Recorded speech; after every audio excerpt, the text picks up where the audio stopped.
Hi everybody, this is Dr. Adrian Low. I'm a clinical psychologist and I'm also the president of the Hong Kong Association of Psychology.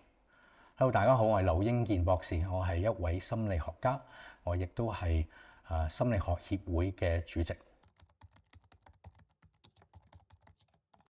當你發覺你有一個朋友咧喺學校啊，可能佢被杯葛啊，咁啊其實咧佢從心理角度咧係絕對係會覺得好孤單啊，好沮喪啊。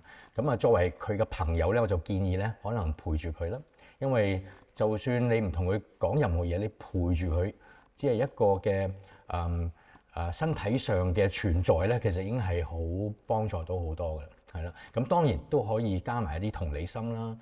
同理心包括就係可能去同佢講一啲一啲説話，包括睇落去你好似好唔開心喎，不如講嚟聽下啦，即係用一啲開放式嘅問題，讓到對方咧去講多啲佢嘅感受、佢嘅情緒俾你聽，係啦。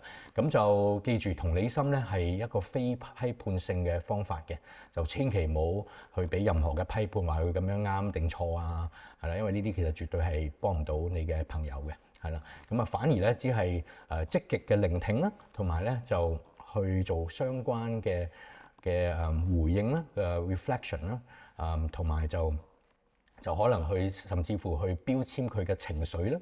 咁啊有陣時我哋你當一個遊戲咁玩啦，去估下佢嘅情緒啦。睇落去你好似有啲唔開心喎，或者好失望喎，係咪啊？咁如果估錯唔緊要嘅，因為佢可能會糾正翻我哋。佢話我唔係唔開心，我係好嬲，係咪？咁我哋就反映翻佢所講嘅嘢咯。啊，原來你好嬲咁樣。係因為當我哋咁講嘅時候咧，我哋等於咧係同佢嘅腦區裡面個行人核咧去溝通。